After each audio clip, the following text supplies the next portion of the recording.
Thank you, North Carolina. I'm going to get in trouble with my mom looking down in heaven if I don't say, please excuse my back. I apologize.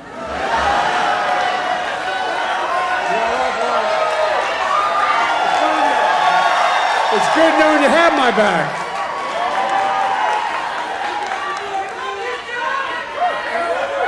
Eric, thanks for that introduction. We had a wonderful time spending time with your sons, Kristen and Carter.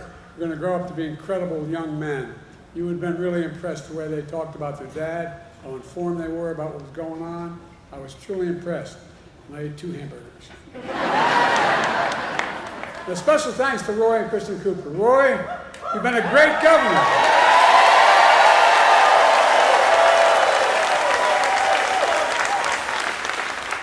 Which makes it all the more important that North Carolina elected a great governor to replace you, Josh Stein.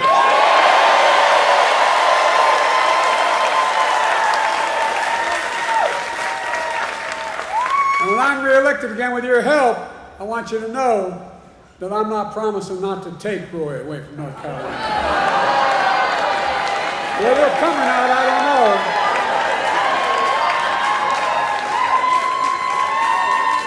And thanks to all the state and local leaders here today, the great musicians and entertainers who performed earlier. Folks, let me tell you why I'm here in North Carolina. I'm here for what?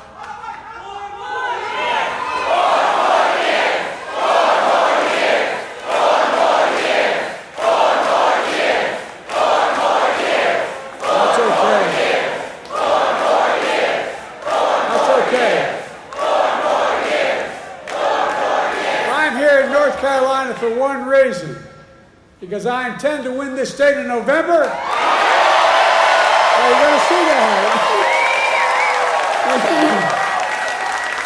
I think we are. And Roy's right, we win here, we win the election. And here's how we're going to do it. We're going to stand up for the women of America. We're going to restore Roe v. Wade as the law of the land. We're going to stand up for the right to vote. We're going to stand up for Medicare and Social Security. We're going to fight for child care, paid leave, and elder care. We're going to keep lowering the cost of prescription drugs, not just for seniors, but for every single American. We're going to keep protecting the Affordable Care Act, which is why more than 40 million Americans have health insurance today. We're going to protect our children and get the weapons of war off our streets.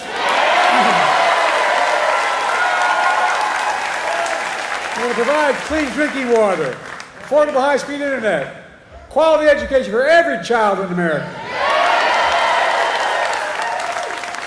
We're going to secure our border and protect legal immigration.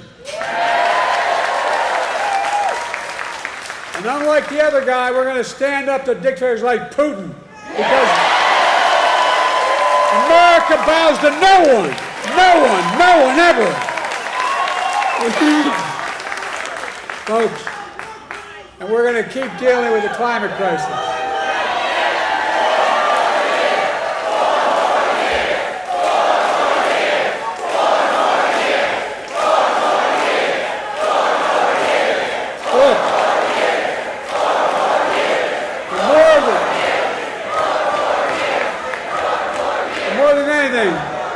We're going to preserve, protect, and defend our democracy. Because more than anything else, that is what is at stake in America this election. Your freedom, your democracy. America itself is at stake.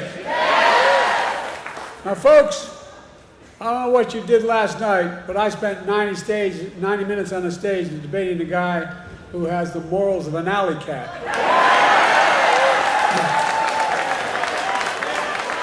Did you see Trump last night? My guess he set, I mean it sincerely, a new record for the most lies told in a single debate. He lied about the great economy he created. He lied about the pandemic he botched, killing millions of people. He closed businesses, he closed schools, losing their homes, people all over this country. America was flat on its back. So I told Trump that he was just one of two presidents in American history who left office with fewer jobs than he started. Herbert Hoover was the other one. That's why I call him Donald Herbert Hoover Trump.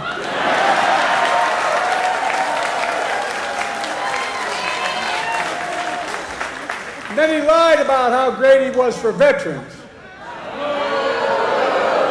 But then I told him how he had called a veteran who had given their lives in the country in World War I and refused to go to the grave sites. He called them suckers and losers. He tried to deny it.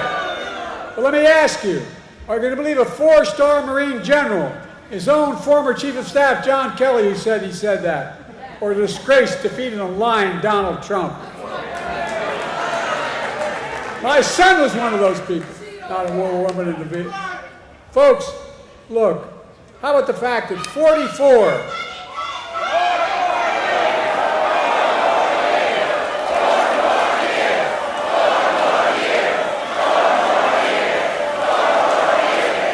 How about the fact, that's okay.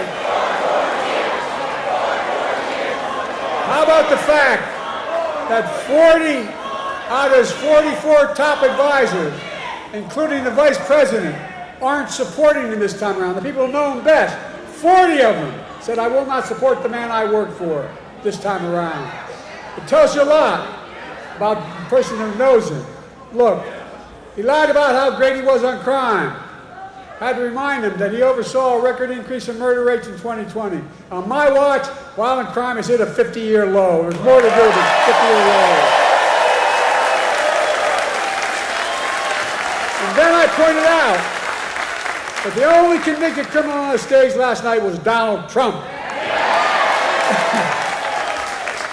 When I thought about his 34 felony convictions, his sexual assault on a woman in a public place, his being fined $400 million for business fraud, I thought to myself, Donald Trump isn't just a convicted felon. Donald Trump is a one-man crime wave.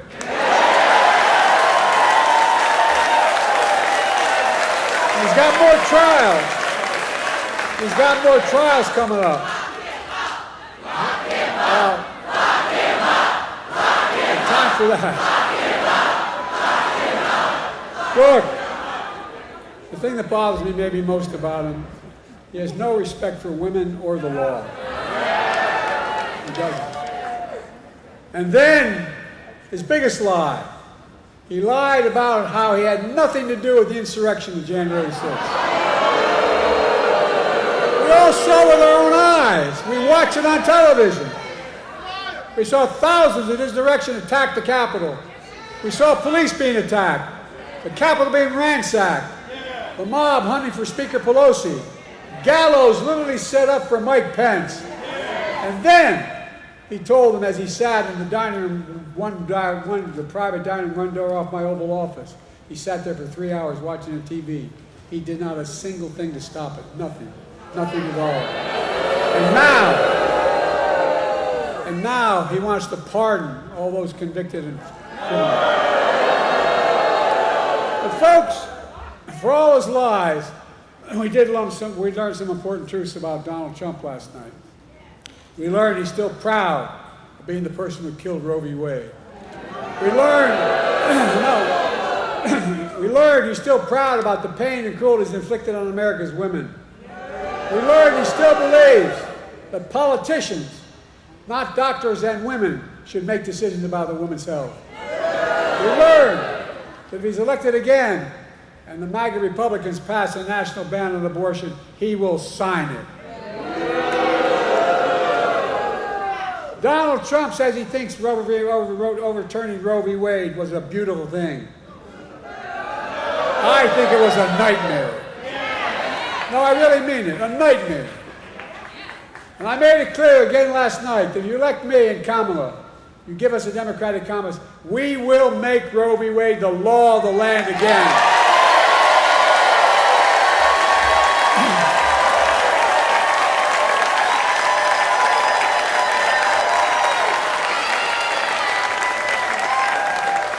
believe the lie.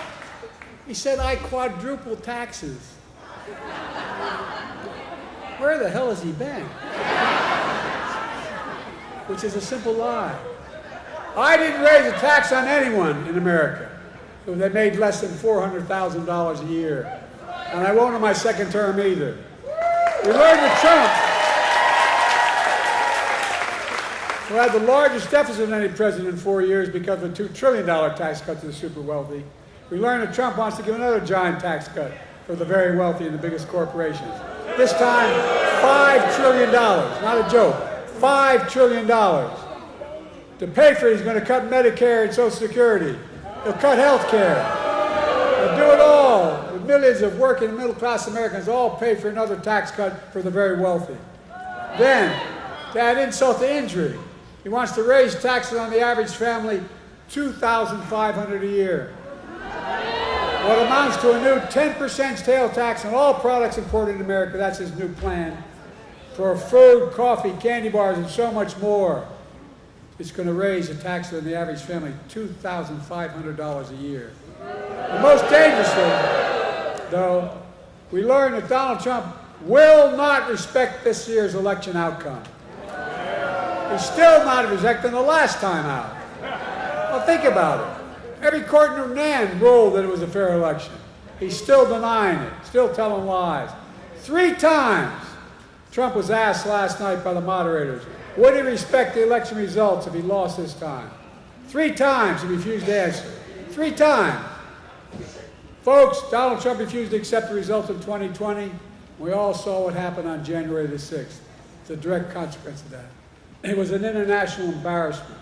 By the way, as I go to these international meetings, I know every major world leader, and I literally, because I've been around, as you might have noticed. But they asked me, did he really mean this? Was this real? It caused a constitutional crisis and international embarrassment. Now, Trump is making it clear that if he doesn't win this time, there will be, in his words, bloodshed. No president has ever said anything like that. No president. His words, not mine. We're going to let Donald Trump attack our democracy again? I don't think so. Folks,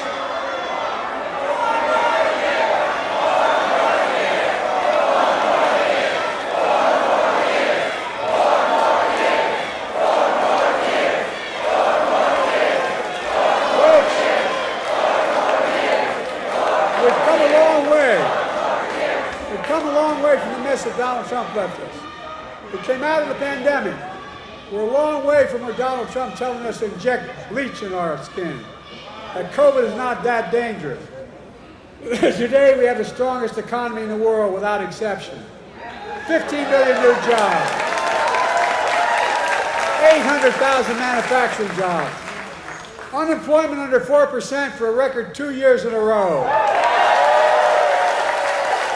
Historic black and Hispanic unemployment down. Historic creation of small businesses in black and all communities across the nation, particularly in rural areas. Historic economic growth. Inflation has dropped from 9% to 3% and is still going down. I know we have more to do to get prices down. We have to take on corporate greed. They're making twice the profit they were before the pandemic. We got to make housing more affordable, provide child care, make the tax code fair. 16 Nobel winners of the economic Nobel Prize have looked at my economic plan this week. They've issued a report. And a Trump's plan. Here's what they concluded. They said that my plan would continue to grow the economy and bring down inflation. 16 Nobel laureates. And that Trump's plan would send the nation into recession and inflation soaring through the roof. Don't take my word for it. Folks, let me close with this. I know I'm not a young man. State the obvious. Well, I know.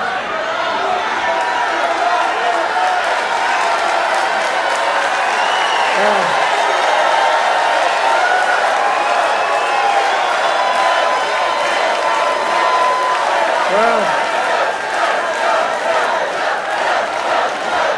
I don't,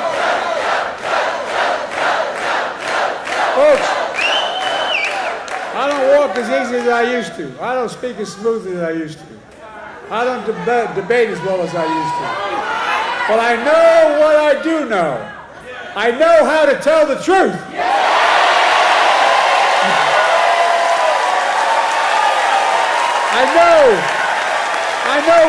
I know right from wrong. And I know how to do this job. I know how to get things done. And I know, like millions of Americans know, when you get knocked down, you get back up.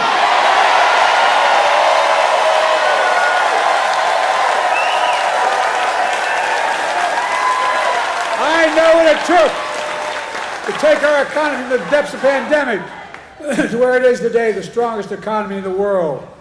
I know what it'll take to bring this economy to everybody. I know what it'll take to rally the world, to stand up against Putin and defend freedom, not yield to him.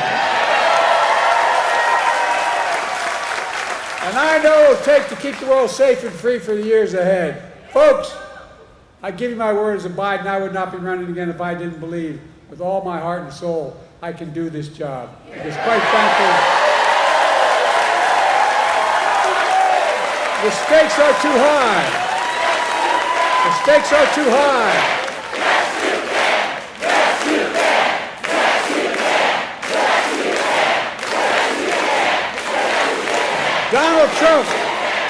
Donald Trump is a genuine threat to this nation.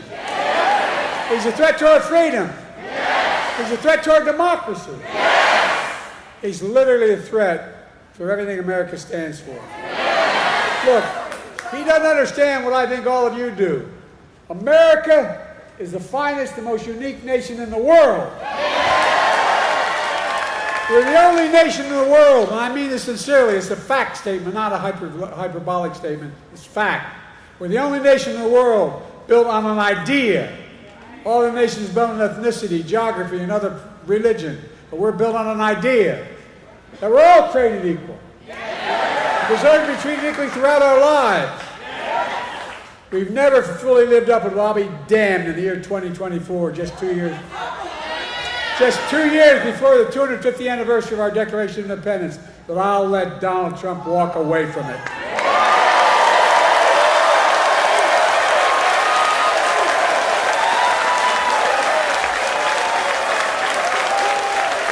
I give you my word. I give you my word as a Biden. We're still a nation. I believe we're still a nation that believes in honesty and decency and treating people with respect. I still believe we're a nation that gives everyone a fair shot and leaves nobody behind. We're still a nation that gives hate no safe harbor. And we're still the beacon to the world. We can never give up what makes America, America. Donald Trump is motivated by revenge and retribution. Well, revenge and retribution never built a damn thing. You and I, we Americans are a nation of hope, optimism, and possibilities. That's what always built America. That's going to continue to build America today. The choice in this election is simple. Donald Trump will destroy our democracy. I will defend it.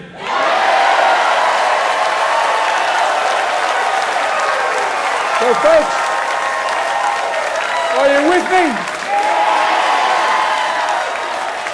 Donald Trump's the first president I've heard of that stood up there running for president, having been one term, saying, America's a failing nation.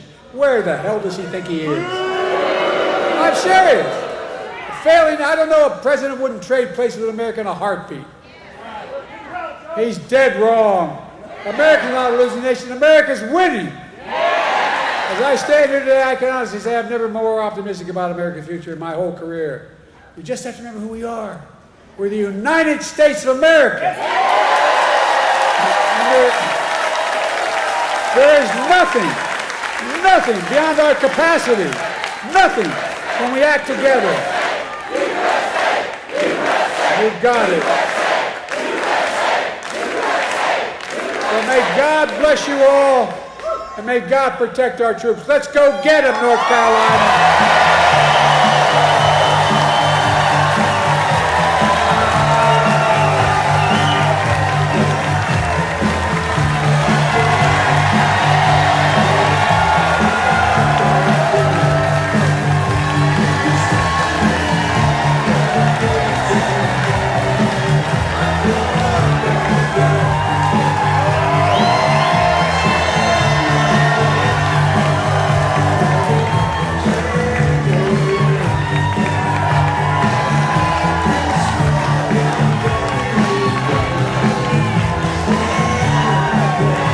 She finally did marry me.